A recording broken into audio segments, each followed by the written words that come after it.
Chapter 3. Sam woke up with a splitting headache in the shadows of one of the motel rooms, at least from what he could tell. He lay in one of the two bunks on either side of the wall, and one was small enough for a child. He looked around, but the shelves, walls, and floors were bare. He stood up on swaying legs and reached for the door. He saw it was made of steel, like the door of a bank vault. It had a cold handle that wouldn't turn when he applied pressure. He pounded on the door and screamed for help. There was no reply from the other side, which only made him scream louder. He paused frequently to listen to the pained silence on the other side. Sam looked around, touched the walls, and found them to be just as cold as the door. He closed his eyes and told himself to wake up. Placing his back against the door, he gathered his thoughts. Okay, maybe this wasn't a dream, but where the hell was he? He tried to replay the events that led to his waking, but it was difficult to organize his thoughts. His head was heavy, as though he was drunk. He had to wake up. It was the only thing that made sense. He pinched himself harder and harder until the pain put tears to his eyes. This did nothing but further ground him in his body, rubbing the sore spot on his arm. He sat down on the bunk and rubbed knots into his hair. He could remember arriving at the Red Motel and paying for an awful room with a camera. Suddenly he could see the glass bottle in his mind, clear liquid and a pungent smell. The chemist had splattered them with water, and all he could remember was fire on his skin, like acid. Looking at his arms, they were dry and clean, and certainly not burned. His heartbeat intensified and the room would spin whenever he looked long enough at something. The vault was dark, and he thought it had to be nighttime. He still had enough light to see by, as if from a window, although the vault had no windows. Stranger still, there were no direct sources of light, not even from a light bulb in the ceiling, but he could still see in the dark. He heard someone cough and he sprang up from his bunk. There was a small girl asleep in the bunk next to him, when it had been empty only a minute ago. Had he overlooked her? He didn't think that was possible, unless he was imagining her now. Sam closed his eyes tight and held his breath.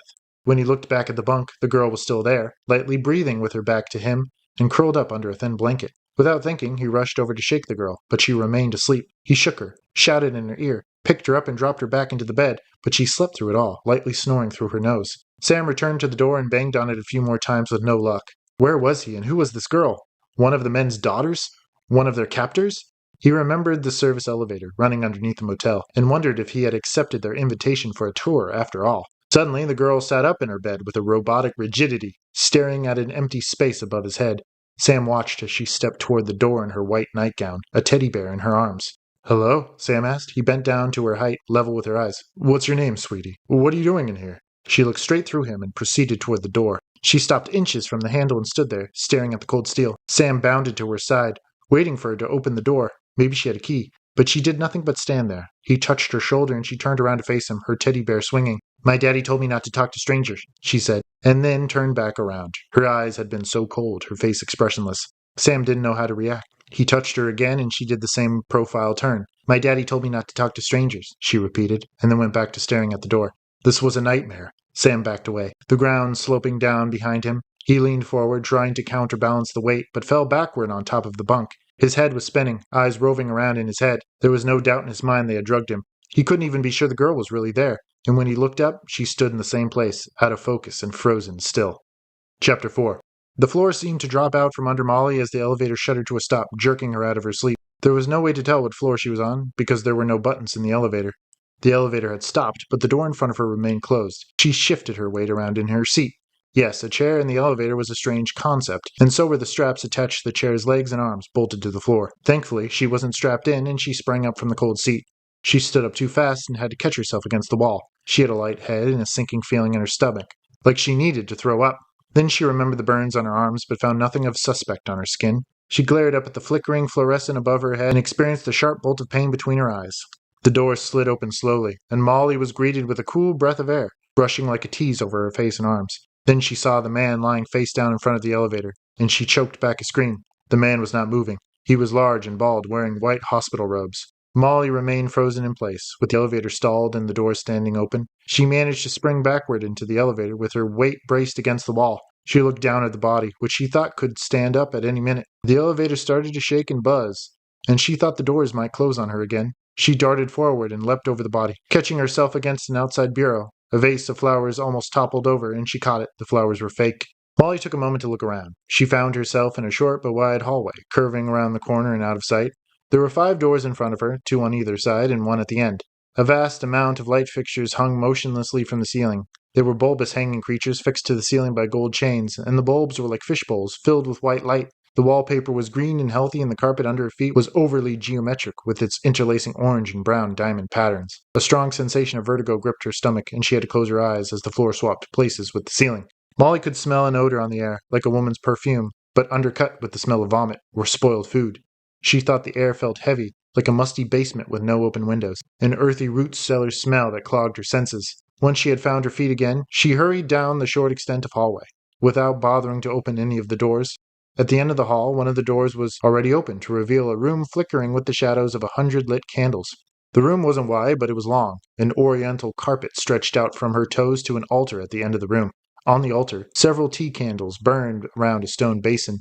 Two men sat in the lotus position before the altar. Both wore gray uniforms, one of which looked to be wearing a straitjacket, and their postures differed. A bald man sat slumped over as if asleep, and the other man wore long white hair down his back.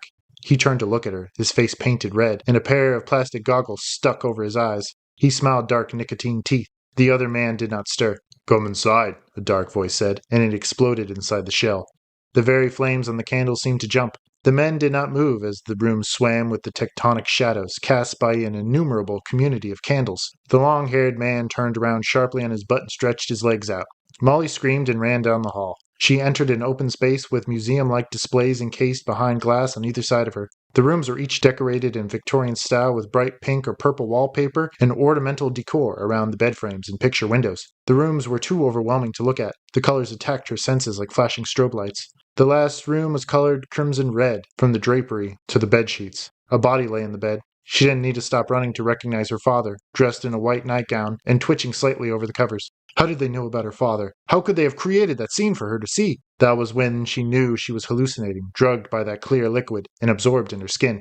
She fled through a passageway and into a hallway of mirrors, which was just as overwhelming, bumping and smacking into the glass. The mirrors shuddered in their frames, the entire room shaking. She caught a snapshot image of her reflection, mussed-up hair and a ghostly face, sweaty and pale in the light. She heard an animal grunt, and in the mirror she saw a figure moving behind her, a large man dressed in black fur. The figure hulked out of the shadows with red eyes and a dripping mouth. It had curved horns on its head. Molly screamed and ducked behind one of the mirrors, fumbling into a new room, set as a sterile laboratory of white light. There were burners hissing and glass pieces percolating with colored liquids.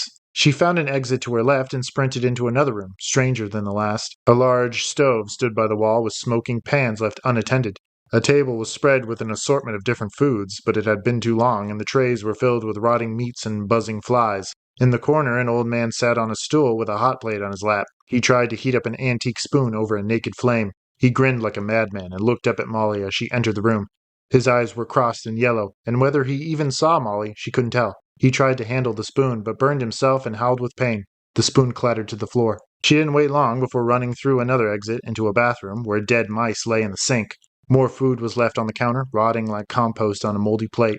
Through another room she passed by a meat counter, an exact replica of a butcher's deli. A tip jar was displayed on the counter with a bright yellow smiley face on it. Severed fingers poked their nails out of the jar like breadsticks. Then she found herself in another hallway with a closed door straight ahead. She slammed into it with her shoulder and turned the knob. The door was painted red like all the rest of the doors at the motel, and she knew she was free. The door opened and she ran outside, clearing her head with some much-needed oxygen. She fell over on her hands and knees and scrambled through the dirt. Looking over her shoulder, she had just exited one of the motel rooms, the third door down.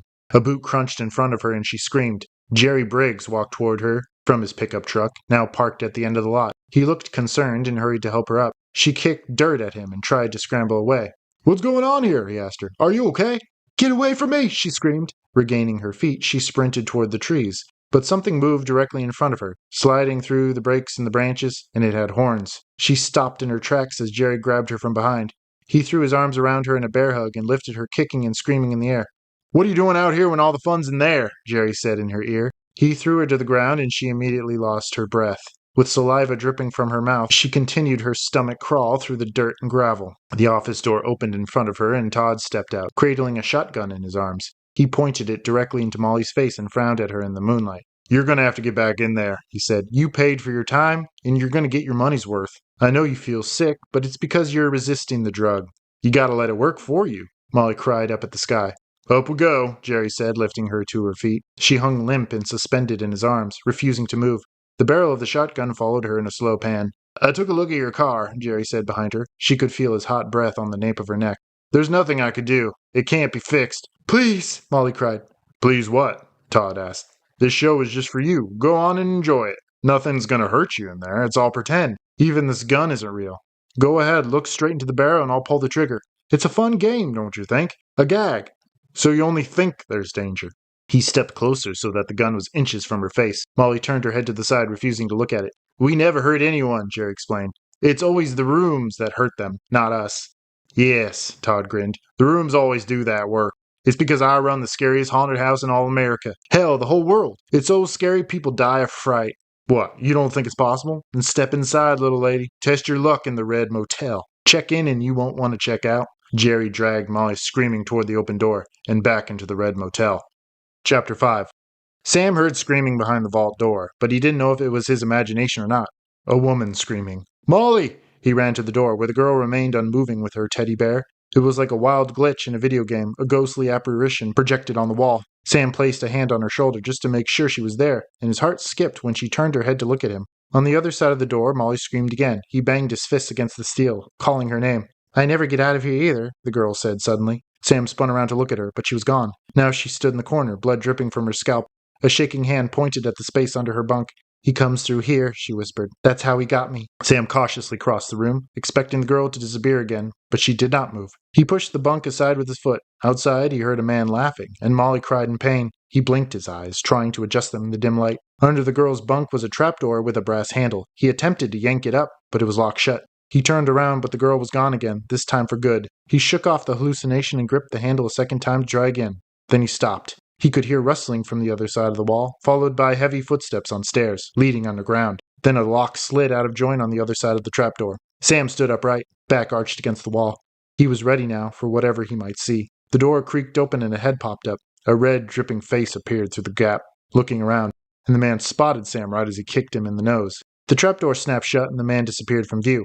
Sam wrenched open the trapdoor and jumped feet first into the darkness. He felt his legs connect with something else, and the man screamed and fell silent. Sam realized that he had just knocked out Trevor, the man with the white hair. He was half naked, and he had fallen on his own weapon.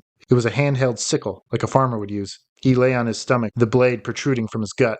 Blood curled around Sam's heels in a quick drain. Sam looked up at a set of stairs and a light above his head. He ran straight at it and through a secret wall in the back of Todd's office. The poker table was just as he remembered, the folding chairs left scattered around the room helter-skelter. The TV in the corner flickered madly with a skipping image of a talking head. He burst through the door and around the corner, toward the screen door clacking in the wind. He peeked outside and spotted Todd on the front walkway with his back turned. In his hands he held a shotgun, and he was laughing. Somewhere Sam could hear Molly's muffled screams and the slamming of a door. Sam did not hesitate in bursting outside and pushing the man as hard as he could off the walkway. Todd did a faceplant in the dirt, the shotgun crunching under his ribs. He screamed as Sam landed on top of him, raining blows down on his head. Todd scrambled away, throwing Sam off his back with amazing strength. They both went for the gun, fighting over the stock and barrel. Sam had the stock end, and he wrapped his fingers around the trigger. No! Tom screamed before his face was reduced to a red crater. He fell back in a warm spray of blood and did not move again. At the sound of the gunshot, Jerry charged through one of the red doors, right into Sam's line of sight. Jerry shrieked and threw his hands in the air. What are you doing? I just came back to return your car. Where is she? Sam demanded. He stood up on wobbly knees and pumped the shotgun. The shell casing dropped to the dirt between his feet. Put the gun down, Jerry said. If this is about your car, I can bring you to it. I changed the tire. Shut up. Where is she? A few doors down. A few yards down, a door came open to reveal a large man in a fur costume clutching a thrashing Molly in his arms. He had a gloved hand over her mouth, a plastic headdress with horns sitting askew on his head. This was Daryl, the Minotaur. Put the gun down or I snap her neck, Daryl growled with a voice unlike his own. As Sam shifted his focus from Jerry to Daryl, Jerry burst forward and collided with Sam, and the gun went off. The roof exploded in a shower of splinters right above Daryl and Molly's head. She slipped out of his hold, elbowing him hard in the chest. He grappled to hold onto her, but slipped and fell on his knees.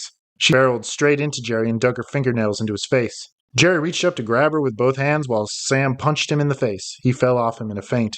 The Minotaur had claws, too, like razor-sharp barbs sewn into his gloves. He ran up and sank them into Molly's arms, bringing instant spurts of blood to the surface. Sam aimed the gun in his direction, but Daryl ducked at the right second, springing for the trees.